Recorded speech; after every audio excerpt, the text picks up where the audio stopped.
Estimados irmãos, irmãs, amigos e amigas, as portas das igrejas adventistas começam de novo a abrir-se para receber público nos seus serviços religiosos.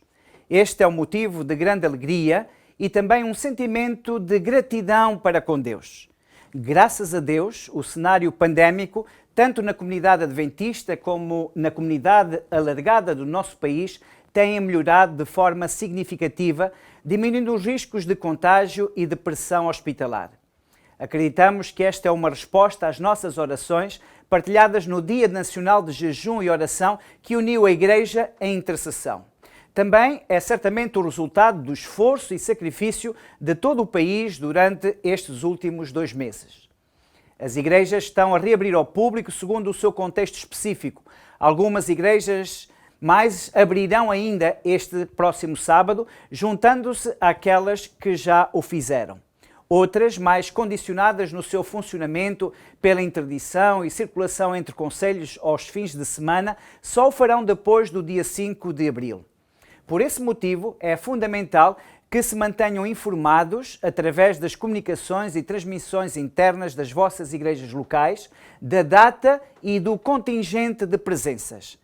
Também é importante termos todo o cuidado no nosso dia-a-dia, principalmente durante o período da Páscoa, para protegermos a saúde da comunidade adventista, fazendo tudo o que está ao nosso alcance para limitar o risco de uma eventual transmissão desta doença e darmos também o nosso contributo para evitar outra vaga pandémica.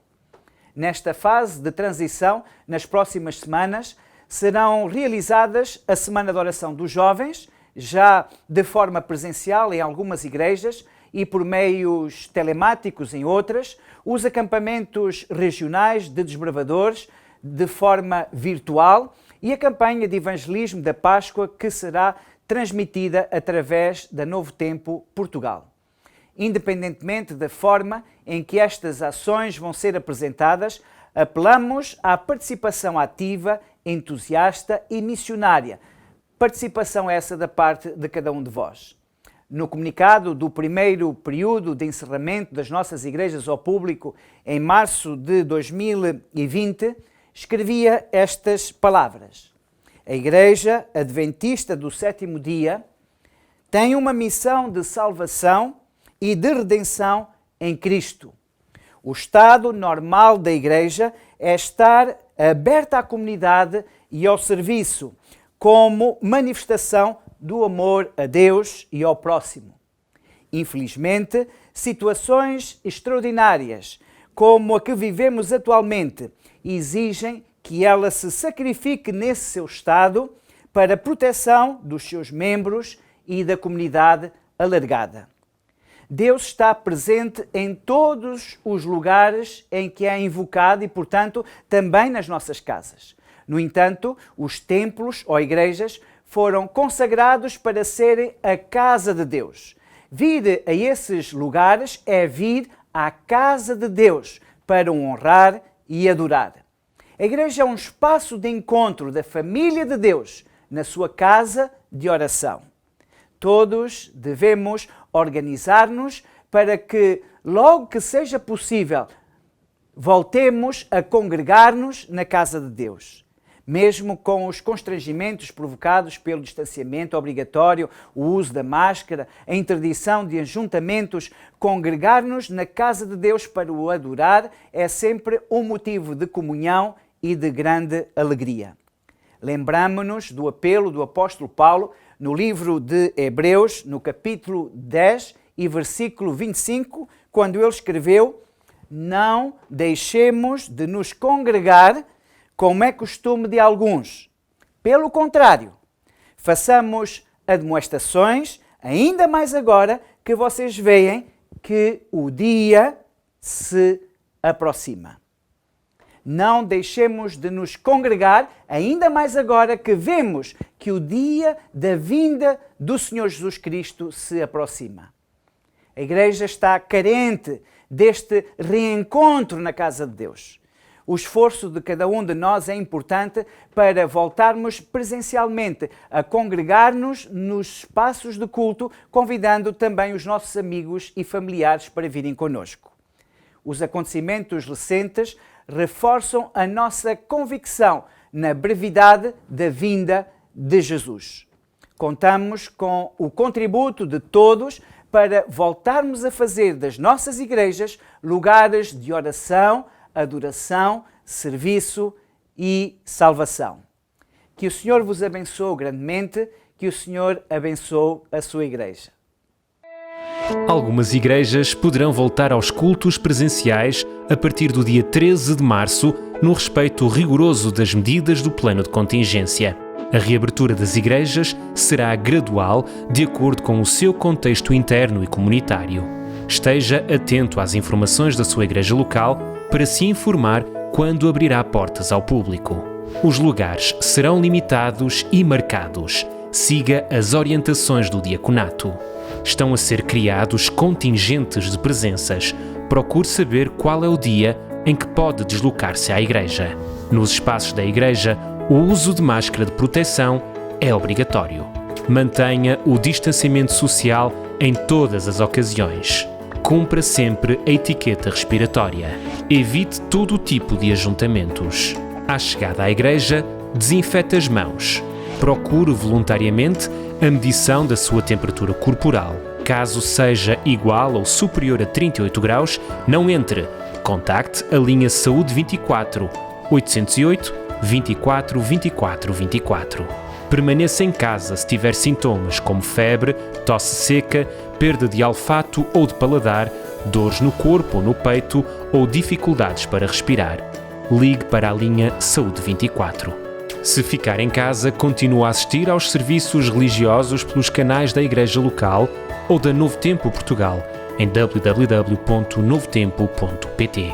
Se ficar em casa e não tiver acesso à internet, contacte o seu ministro do culto e peça para assistir aos cultos por telefone. Se não tiver internet e vive na área metropolitana de Lisboa, ouça os cultos através da RCS em 91.2 FM. A igreja será devidamente higienizada antes e depois dos serviços religiosos. Apesar dos constrangimentos e do distanciamento, venha à igreja com alegria e um sentimento de gratidão. Participamos com civismo e rigor na proteção da sua saúde e da de todos e na luta contra a pandemia da Covid-19. Da sua compreensão, colaboração e seriedade dependerá a continuidade da Igreja aberta ao público. Contamos consigo. Quando o Senhor trouxe do cativeiro os que voltaram a Sião, estávamos como os que sonham. Então, a nossa boca se encheu de riso e a nossa língua de cânticos. Grandes coisas fez o Senhor por nós e por isso estamos alegres.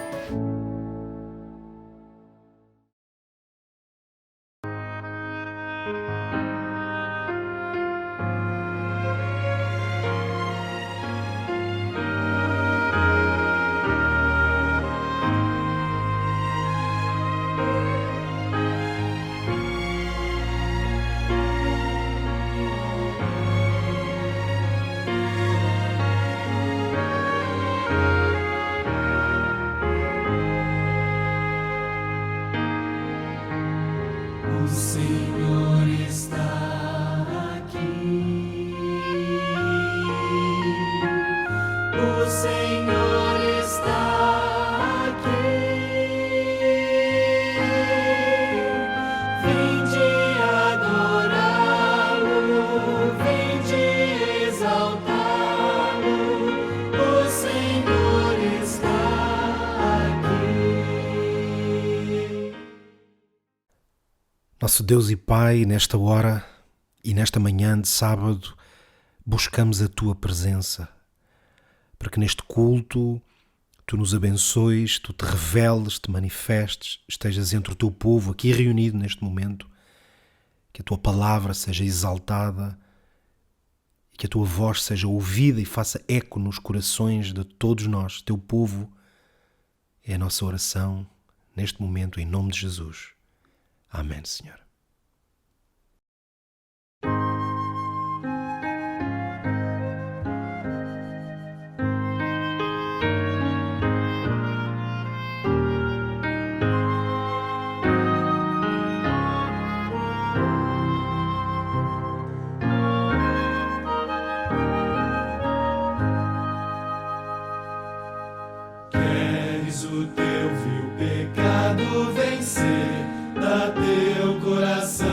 a Jesus. Queres também seu favor receber? Dá teu coração a Jesus. Vem logo sem hesitar, venha Jesus te entregar. Ó, busca em Cristo perdão e dá-lhe teu coração. Em santidade desejas viver? Dá teu coração a Jesus. Queres o Espírito Santo poder, dá teu coração a Jesus. Vem logo sem hesitar, venha Jesus te entregar. Ó, busca em Cristo perdão e dá-lhe teu coração. A tempestade não quer acalmar, dá teu coração a Jesus. Queres as tuas paixões dominar, dá teu coração a Jesus. Vem logo sem hesitar, venha Jesus te entregar. Ó, busca em Cristo perdão e dá-lhe teu coração. Dentre os amigos alguém te traiu, dá teu coração a Jesus. Busca a amizade de quem te remiu, dá teu coração a Jesus. Vem logo sem hesitar, venha Jesus te entregar. Ó, busca em Cristo perdão e dá-lhe teu coração.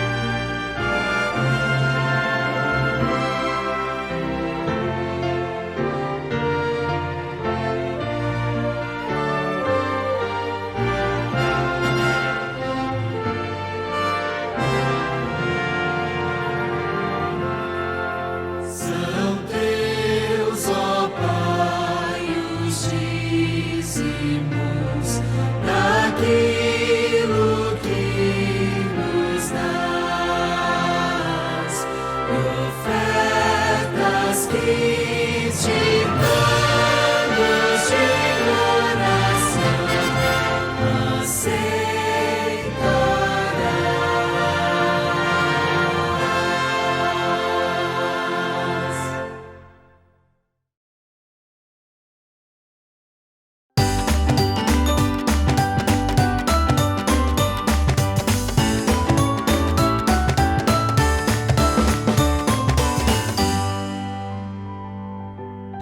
Olá, amiguinhos de Jesus, tão bons?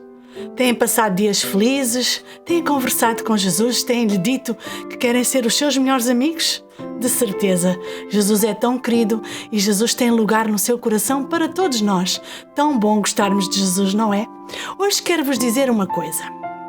Vocês já alguma vez mentiram à mamã? Por exemplo, sem querer partiram a jarra que a mamã mais gostava da sala e depois disseram à mamã que tinha sido o gato. Mas a mamã acabou por descobrir que o gato não tinha sido, porque o gato nem consegue subir para aquele sítio e aquilo era muito complicado o gato partir aquela jarra. Às vezes vocês pensam mal dos vossos amigos, pensam assim: o Ricardo não quer brincar comigo porque não gosta de mim. Ou então olham para um amiguinho que acabou de ter que usar óculos e dizem: lá vai o caixa de óculos. Ou então para a Ritinha que está gordinha e dizem: olha a gorduchinha. Vocês sentem-se bem quando fazem isso? Não, porque os amiguinhos de Jesus não falam mal dos outros, não pensam mal dos outros, nem tratam mal os outros. Sabem, a Bíblia diz que quando nós somos assim, é como se o nosso coração fosse como de pedra. Dura, um coração onde Jesus quer entrar e não consegue porque é muito duro.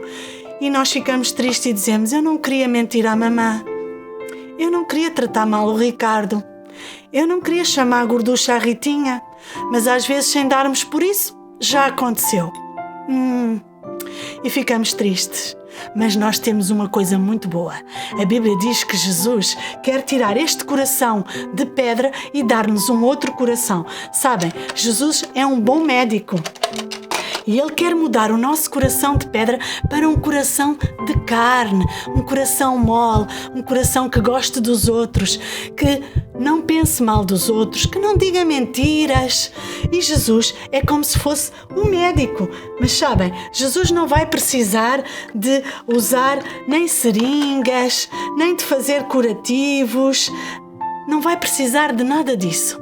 Jesus só vai precisar que nós façamos uma oração e lhe digamos assim: querido Jesus, muda o meu coração de pedra para um coração de carne. E Jesus vai começar a mudar, não é de um dia para o outro, vai levar algum tempo. Eu vou-vos dizer um segredo: eu já sou bem avançada de idade, muito mais velha que vocês, eu até já podia ser avó. E eu vou-vos dizer uma coisa: Jesus continua a mudar o meu coração. Ele às vezes ainda tem umas partes que são de pedra e outras que são de carne. Vai levar algum tempo. Mas não fiquem tristes, vai levar tempo, mas Jesus vai conseguir. E vai chegar um dia em que o nosso coração vai ser igual ao de Jesus. E sabem, quem vai estar dentro do nosso coração vai ser Jesus. E nós vamos viver muito felizes, muito contentes, porque quem habita o nosso coração é Jesus. A Bíblia diz lá no livro de Ezequiel, no capítulo 36 e no verso 26 diz assim: e eu tirarei o vosso coração de pedra e vos darei um coração de carne. Estão a ver? Jesus diz: eu vou-vos tirar, mas é só Jesus que vai conseguir fazer isto. Eu vou-vos tirar o vosso coração de pedra. Ele quer nos dar um coração de carne. Vou tirar a pedra e vou pôr um coração de carne. E nós vamos ficar parecidos com Jesus. Por isso, eu agora vou pegar aqui na Lorena. Ela está com os olhos fechados, mas nós vamos abrir porque ela agora vai fechar os olhinhos. E então, juntamente com a Lorena, nós vamos fechar os olhinhos e vamos fazer uma oração. Já estão prontos para repetir comigo? Querido Deus, muito obrigada por Jesus. Ajuda-me a mudar o meu coração de pedra para um coração de carne. Eu quero ser igual a Jesus. Eu te agradeço, em nome de Jesus. Amém. Amiguinhos, eu desejo-vos hoje um dia com um coração cheio de Jesus, com um coração de carne e não um coração de pedra. Desejo-vos tudo de bom e até à próxima, amiguinhos.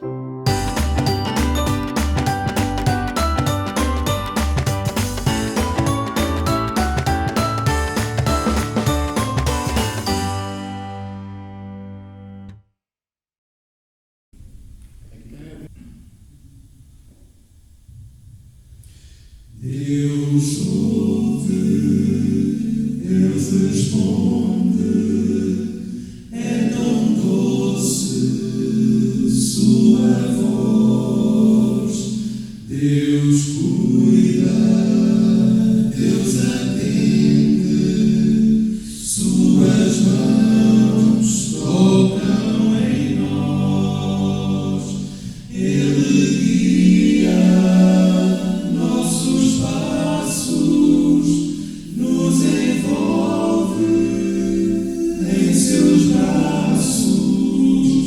Deus ouve, Deus responde, Deus cuida de nós.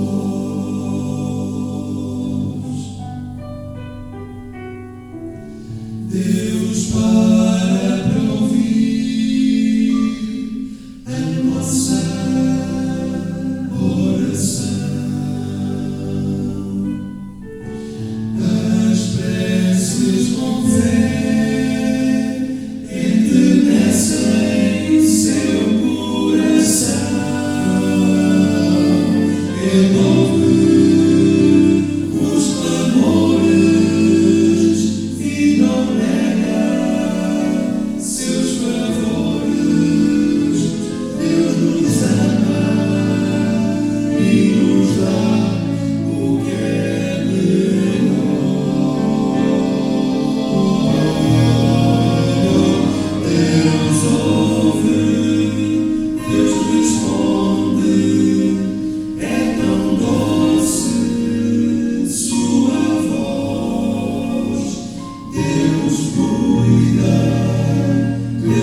Olá, irmãos, desejo um sábado muito abençoado a todos. É um prazer estar convosco nesta manhã de sábado, assim mesmo à distância, mas estes são os tempos que vivemos e por isso saúdo a cada um de vós que nesta manhã aqui se encontram, ainda que atrás de um computador, mas com um espírito de adoração e no propósito de abrir a palavra de Deus, terem um encontro com o Senhor e também um encontro uns com os outros.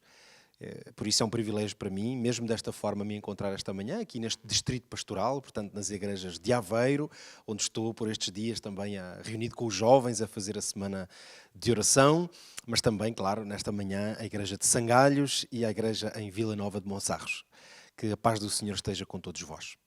Pastor António Rodrigues dizia-me esta semana, durante os últimos dias, que estão a fazer este percurso na vida de Jesus, no fundo, através dos evangelhos, avançando no tempo e no ensino de Jesus, até finalmente chegarem àquela grande semana da paixão que culminou com a morte e a ressurreição de Jesus. E por isso, realmente é um excelente itinerário bíblico e de reflexão que vocês estão a fazer, e eu vou juntar-me a esse itinerário esta manhã, abrindo convosco a palavra de Deus. Vamos centrar-nos numa história muito relevante, neste caso uma parábola, uma história ilustrada, contada por Jesus, e vamos tentar tirar aqui algumas ilações, particularmente porque a parábola das 10 virgens, que vamos focar-nos em Mateus no capítulo 25, é uma parábola que realmente tem uma dimensão profética muito importante.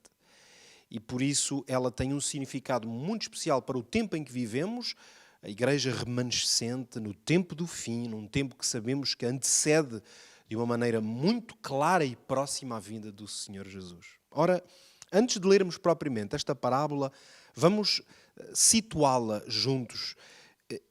E a parte mais importante para compreendermos dentro deste contexto onde ela se insere é que o discurso de Jesus, em Mateus 24 e 25, é um discurso extremamente importante, é mesmo, sem dúvida, um dos discursos mais importantes de Jesus.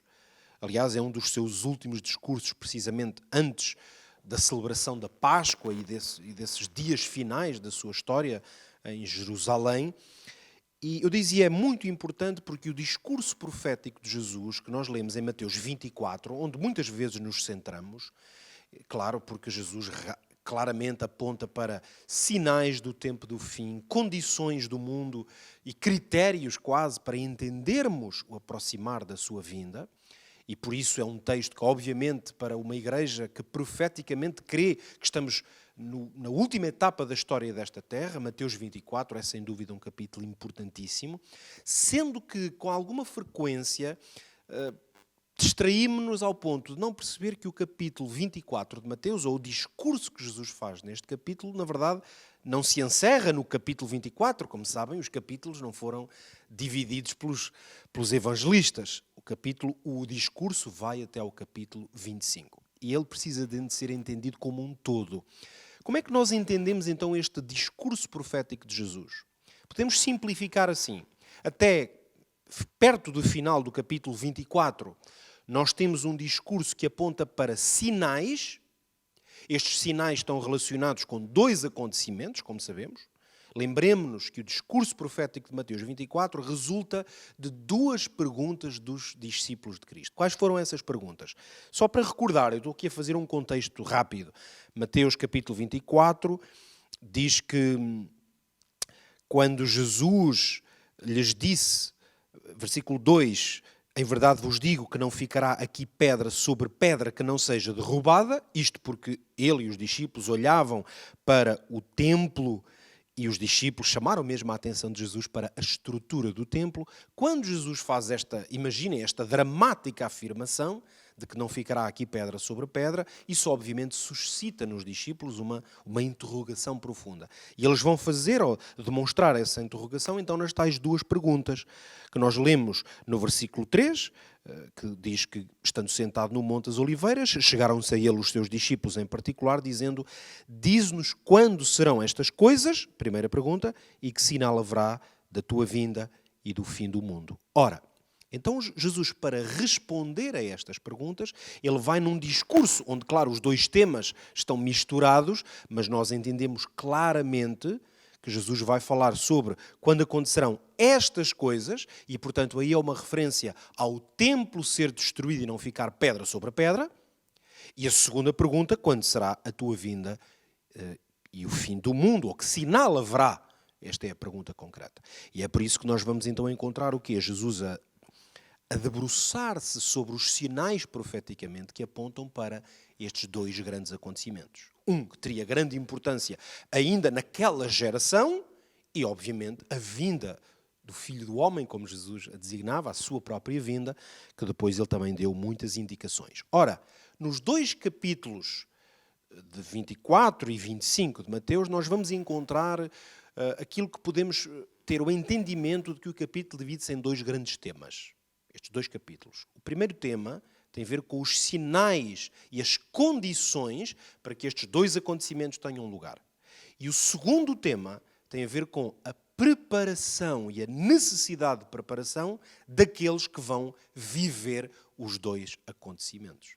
Por isso é que, por exemplo, aqui a partir do versículo 16, Jesus começa então a focar-se na preparação para os acontecimentos que teriam lugar em Jerusalém, com a destruição do templo e a tomada da cidade pelos romanos, quando ele começa a dizer, os que estiverem na Judeia, fujam para os montes, aquela célebre frase, ai das que estiverem grávidas ou amamentarem nesses dias, ou mesmo orem para que a vossa fuga não aconteça no inverno nem no sábado. Então, aqui Jesus dá detalhes da preparação para que eles estejam atentos. Mas no que diz respeito, então, aos sinais da sua vinda, Jesus apontou uma série desses sinais, não me vou focar agora nisso, mas finalmente, portanto, no final do capítulo 24 e depois no capítulo 25, Jesus vai focar o seu discurso em quê? Numa exortação à preparação para a sua vinda. Poderíamos, por isso, em certo sentido, dizer que para compreendermos plenamente o discurso de Jesus, nestes dois grandes capítulos, precisamos de entender que mais importante para o crente do que um entendimento claro sobre os sinais é se o crente está preparado ou não. Ou seja, mesmo que eu não fosse capaz de entender com clareza os sinais da vinda de Jesus, mesmo que alguns deles, no momento em que aconteçam, sejam, por exemplo, difíceis de interpretar, há uma coisa que é certa, quer eu entenda, quer não entenda os sinais, se eu não estiver preparado para a vinda de Jesus, é irrelevante, na verdade, até que ponto eu sou capaz de entender e interpretar os sinais.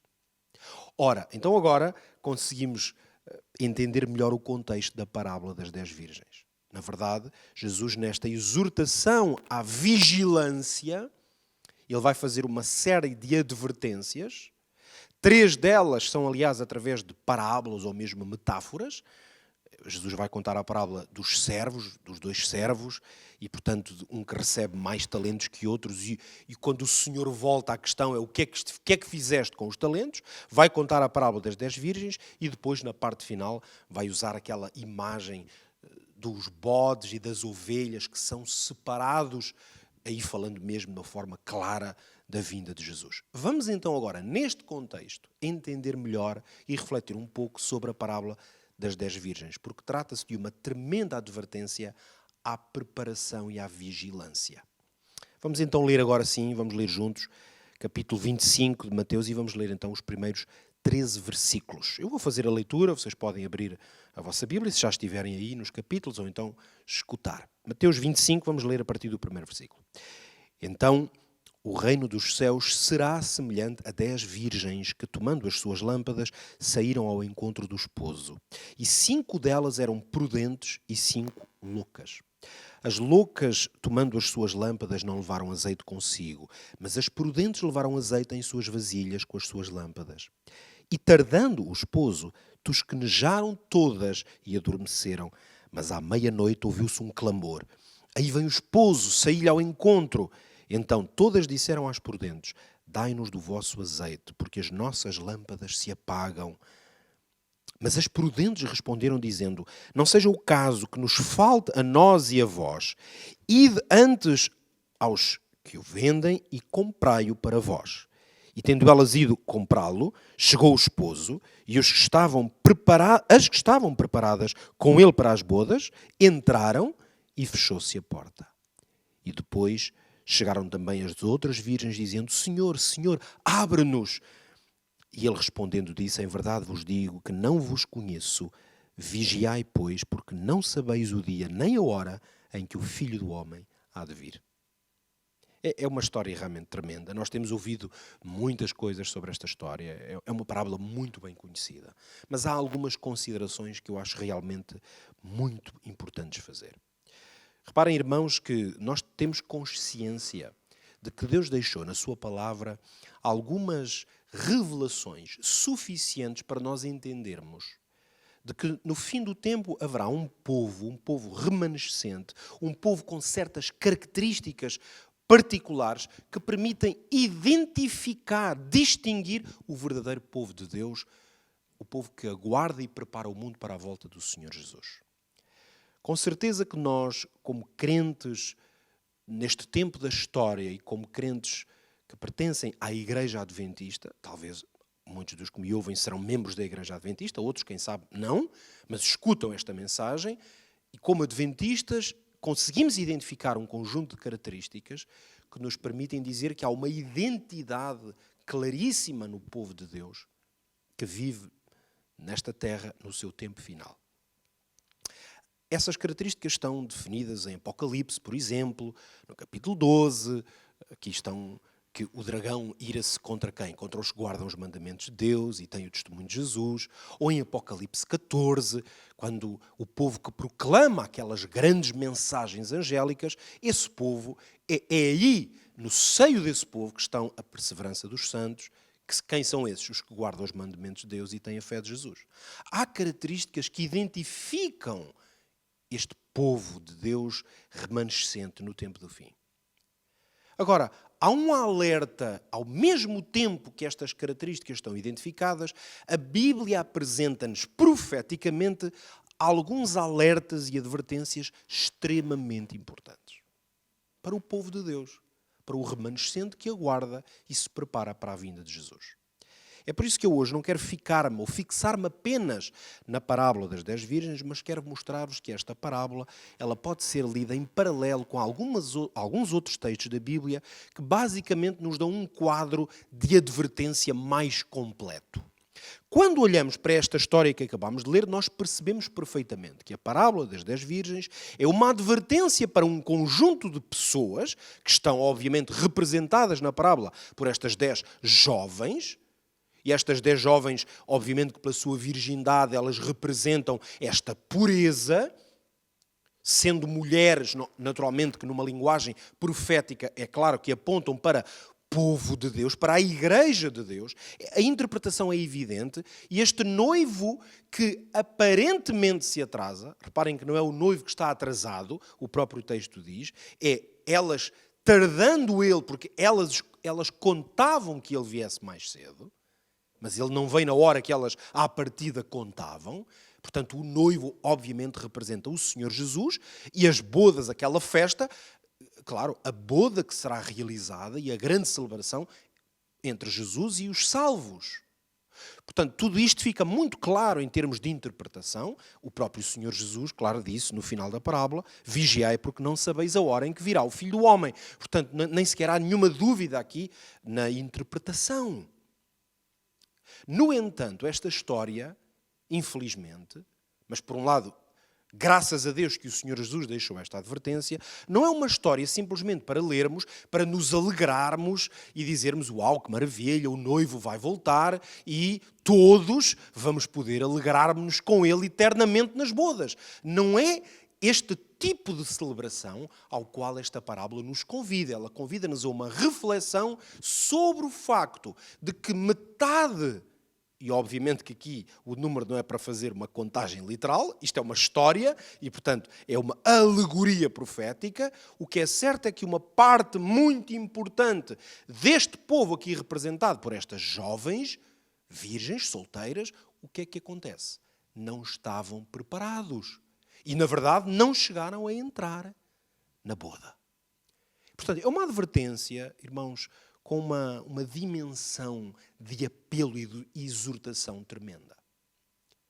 E por isso nós precisamos de estar muito atentos, porque os alertas que Jesus deixou na sua palavra são para que não é o facto de pertencermos a um determinado povo, a uma igreja, a ter um nome e a ter certas características enquanto coletivo, isso não significa que todos aqueles que fazem parte desse coletivo estão preparados. E esse deve ser o grande foco da nossa atenção neste momento, enquanto Jesus não vem.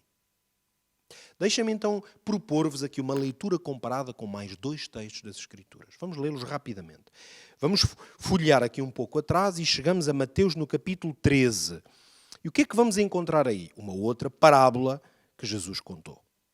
E nesta parábola, portanto, capítulo 13 de Mateus, vamos ler a partir do versículo 24. É uma história também muito conhecida, a parábola do trigo e do joio. Leiam comigo Mateus 13, a partir do versículo 24. Jesus propôs-lhes outra parábola dizendo: o reino dos céus é semelhante ao homem que semeia a boa semente no seu campo, mas dormindo os homens, veio o seu inimigo e semeou o joio no meio do trigo e retirou-se. E quando a erva cresceu e frutificou, apareceu também o joio. Os servos do pai de família, indo ter com ele, disseram-lhe: Senhor, não semeaste tu no teu campo boa semente, porque tem então o joio? E ele lhes disse: um inimigo é quem fez isso. E os servos disseram-lhe: queres, pois, que vamos arrancá-lo? Ele, porém, disse-lhes: não, para que ao colher o joio não arranqueis também o trigo com ele.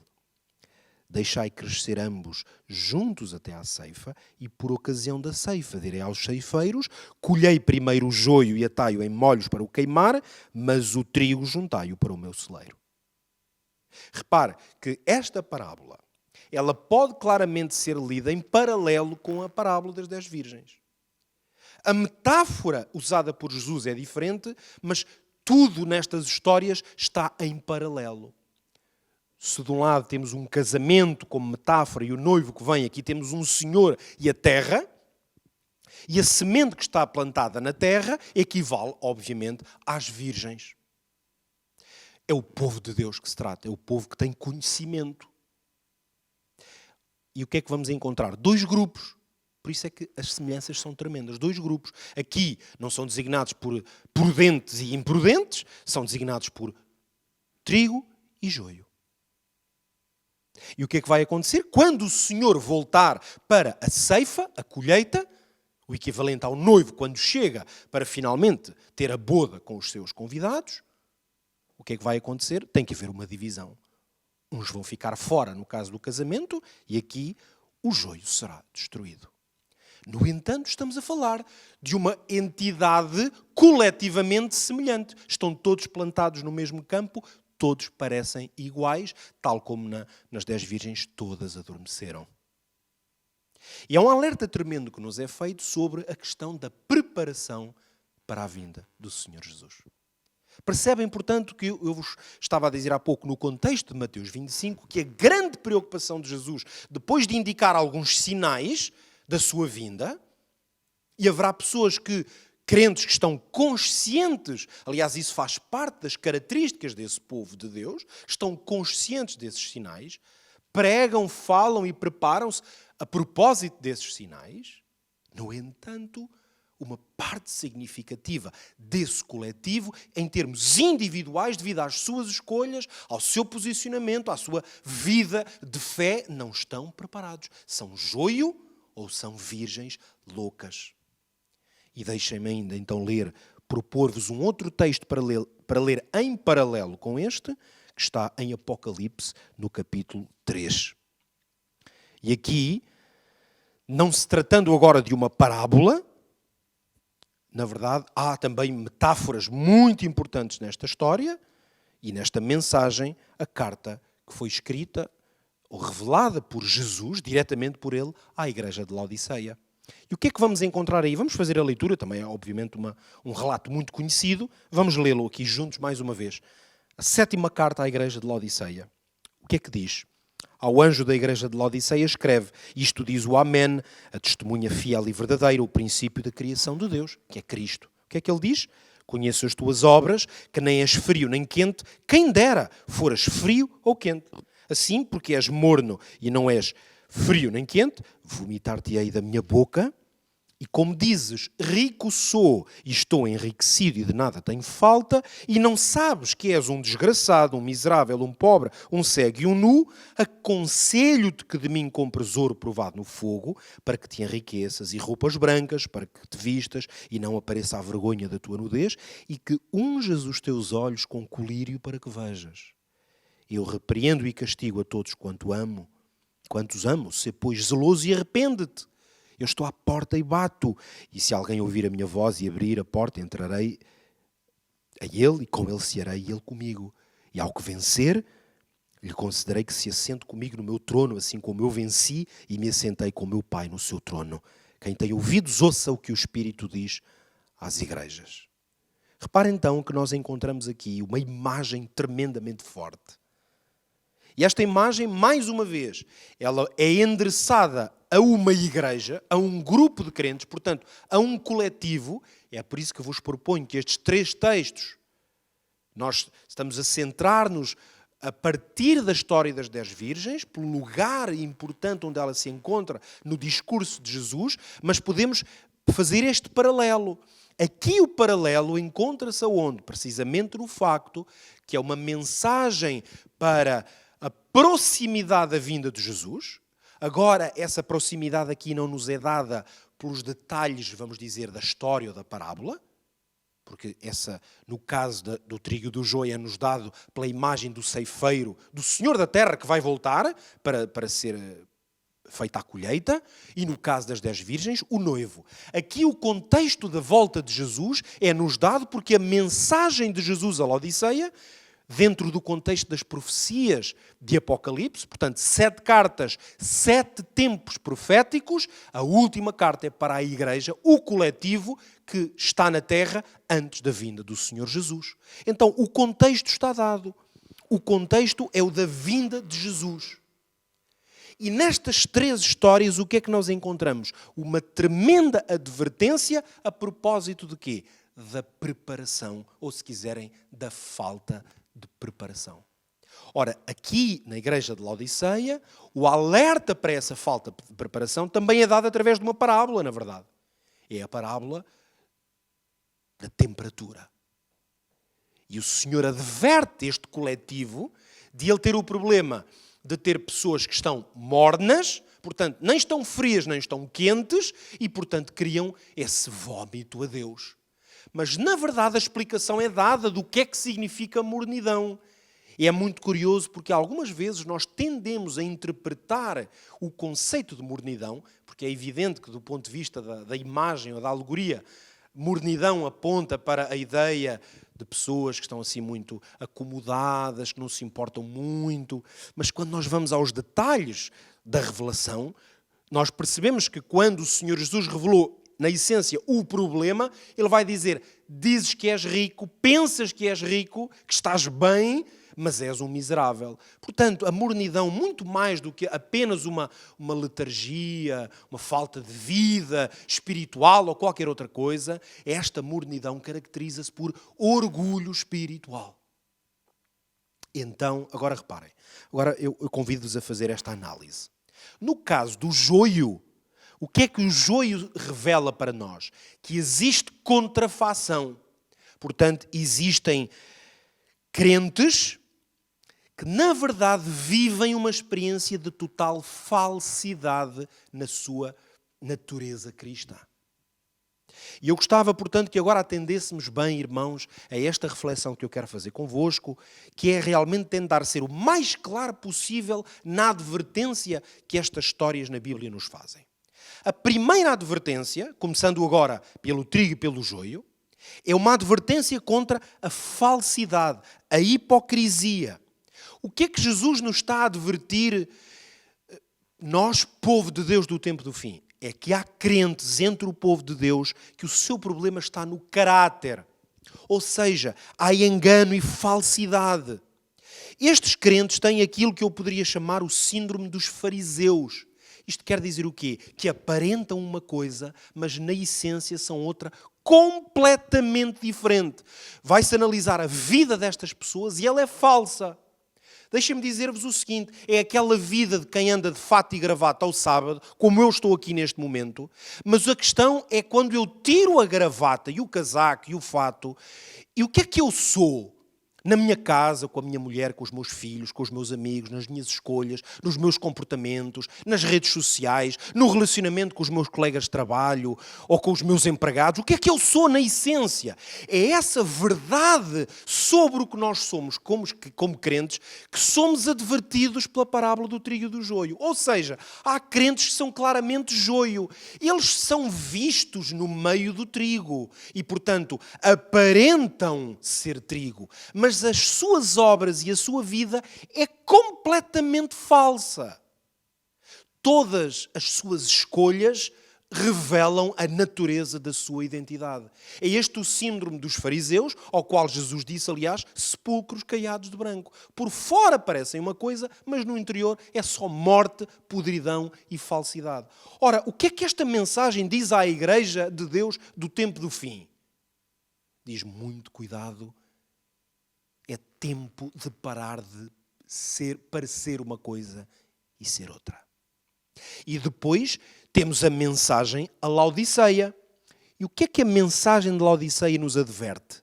Para uma condição que é chamada de mornidão, que é talvez a mais desesperadora de todas as condições destas três. E porquê é que eu digo que é a mais desesperadora? Porque o que caracteriza os mornos de Laodiceia é não conhecerem a sua fraqueza. Ou seja, acham que estão bem. O joio, as pessoas que são o joio, os crentes que são falsos, sabem perfeitamente que são falsos. Simplesmente continuam a manter uma capa, mas eles sabem as suas escolhas e a sua vida. Sabem que é tudo mentira.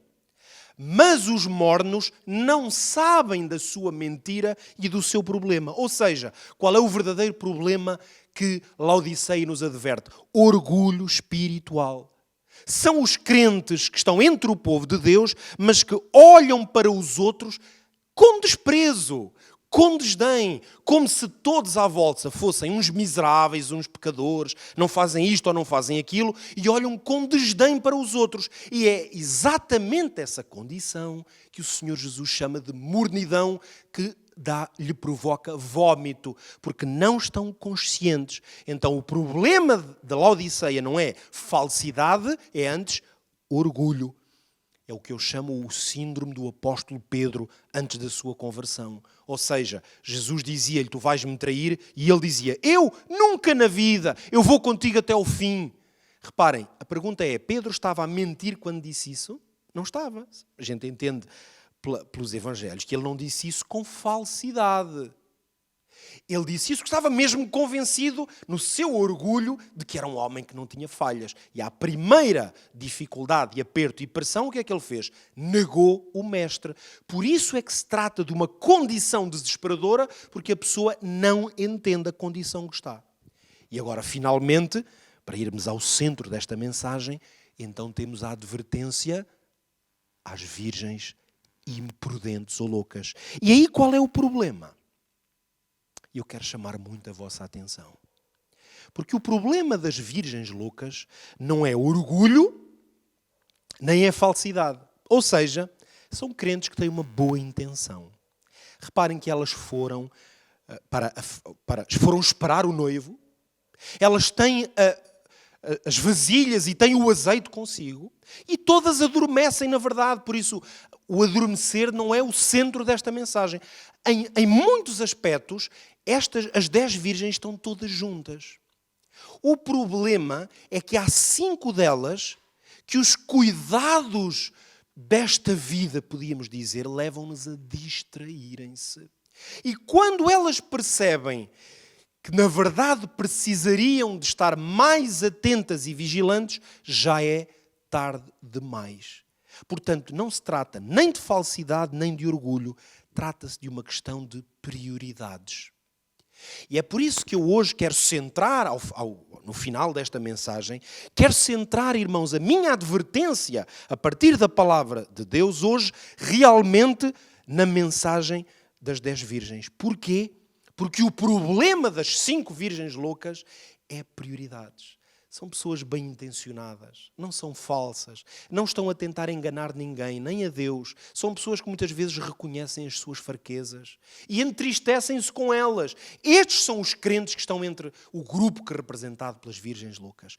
O problema é que não conseguem estabelecer prioridades o suficiente para perceberem que pelos afazeres desta vida, para alguns é o muito trabalho, é a muita dedicação ao corre-corre e à vida, aos afazeres da vida. Pode ser uns nas suas carreiras, outros nos prazeres mundanos. Estão tão agarrados às coisas desta vida, aos prazeres, à obtenção pode ser de bens ou de tantas outras coisas que nos agarram a esta terra. E na verdade estamos a falar de homens e mulheres que amam a Deus, querem encontrar-se com Ele, mas também amam o que estão a viver aqui, o que estão a acumular, o que estão a fazer. E logo, na verdade, estão entre o povo de Deus. Não vêm à igreja com falsidade. Reconhecem a verdade da palavra de Deus e da necessidade de Deus na sua vida, mas não conseguem abstrair-se deste peso de estarem focados nas prioridades desta terra.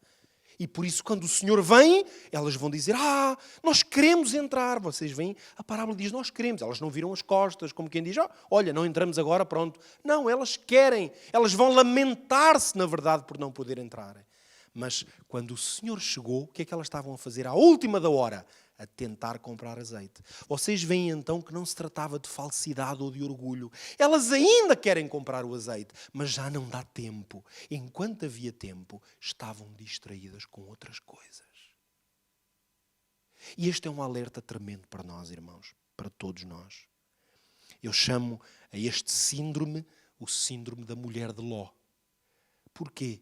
Nós conhecemos a história e não temos grandes detalhes sobre a mulher de Ló, mas temos um detalhe importante. É de que ela também fez parte daqueles, da família de Ló, que recebeu uma advertência do juízo que viria sobre Sodoma e Gomorra. Ora, Ló e as suas filhas puderam salvar-se. Ela também poderia salvar-se. Mas o que é que o livro de Gênesis nos diz? Que ela olhou para trás. Quer dizer que o seu coração, as suas prioridades, as suas atenções estavam aqui, agora, ali naquele caso em Sodoma. E ela acabou por ficar naquela destruição. É apenas isso, ela ficou onde estava o seu coração e onde estavam as suas prioridades.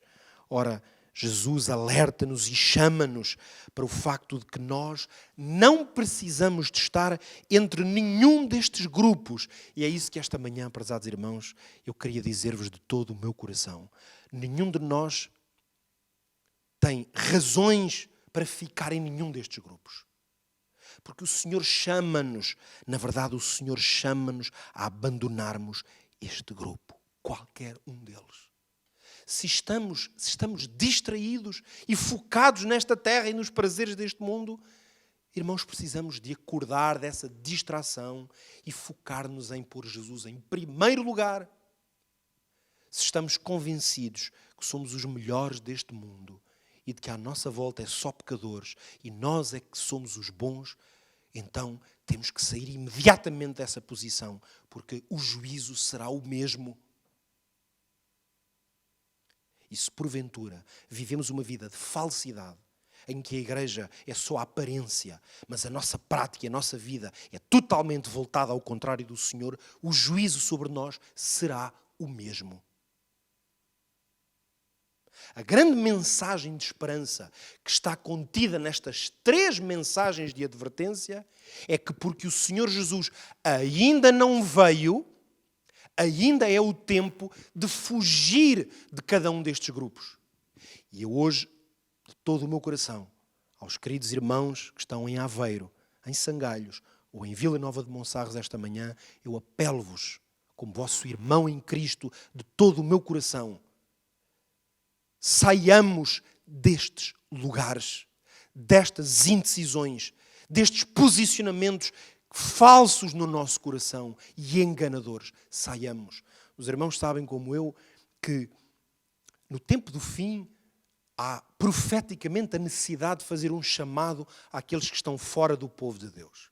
Esse chamado é-nos revelado, por exemplo, em Apocalipse 18, quando nos é dito: saí dela, povo meu. É um apelo a fazer o quê? Ao povo de Deus, aos homens e mulheres que sinceramente amam a Deus, mas que ainda não estão nas fileiras do seu povo a sair de Babilónia, que é essa confusão espiritual, doutrinal, que engana as pessoas. E, portanto, há uma proclamação a fazer, sem dúvida. Aliás, essa proclamação também está na mensagem do segundo anjo do Apocalipse 14. Caiu Babilónia. Ela deu a beber a muitos do vinho da ira, da sua prostituição, portanto, ela enganou essa Babilónia. E nós dizemos a todos os que nos ouvem, saiam dessa Babilónia. Mas esta advertência que eu vos trouxe esta manhã, permitam-me dizer o seguinte, irmãos, há muitos homens e mulheres, e eu tenho que refletir esta manhã, se não sou eu, que também tenho que ouvir um apelo que é sai. E neste caso não é sai do povo de Deus para fora, porque Deus ama. Nós lemos na carta à Laodiceia, Deus ama aqueles que repreende. E Deus traz a sua repreensão para dizer, saiam desse lugar que vos vai levar à destruição se ficarem nele.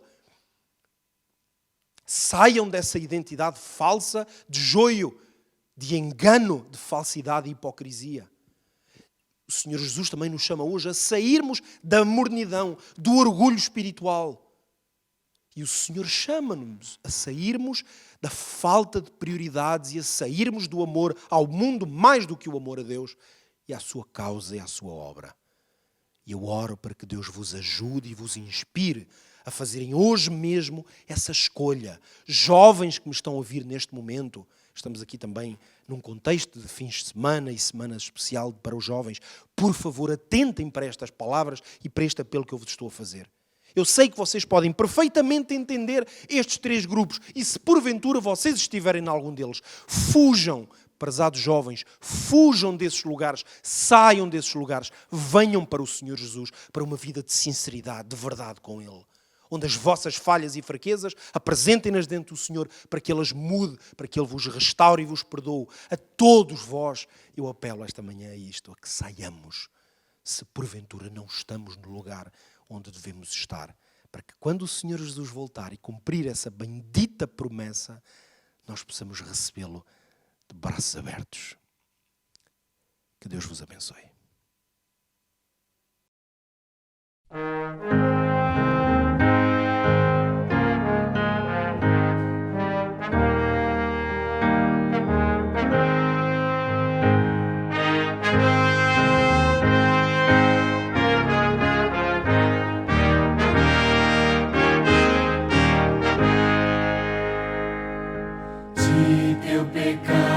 Te queres livrar, o sangue de Jesus dá o poder. É teu querer do maligno escapar, terás no seu sangue o poder. A poder, sim, força sem igual, só no sangue de Jesus. A poder, e aceita o dom de Jesus. Não queres tua vaidade afastar, o sangue de Jesus dá o poder. Queres as tuas paixões dominar, terás no seu sangue o poder. A poder, sim, força sem igual, só no sangue de Jesus. A poder, sim, vem ao pecador e aceita o dom de Jesus. Teu coração queres purificar, o sangue de Jesus dá o poder. Todas as manchas te pode tirar, seu sangue tem este poder. A poder, sim, força sem igual, só no sangue de Jesus. A poder, sim, vem ao pecador e aceita o dom de Jesus. Queres faz entrar no serviço real. O sangue de Jesus dá o poder. Queres também ser um servo leal? Seu sangue tem este poder. Há poder assim, força sem igual. Só no sangue de Jesus. Há poder assim, vem ao pecador e aceita o dom de Jesus.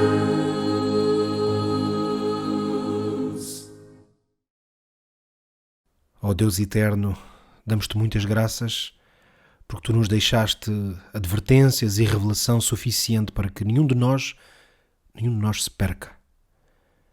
Obrigado porque a tua palavra, ela clama, ela apela e fala ao nosso coração.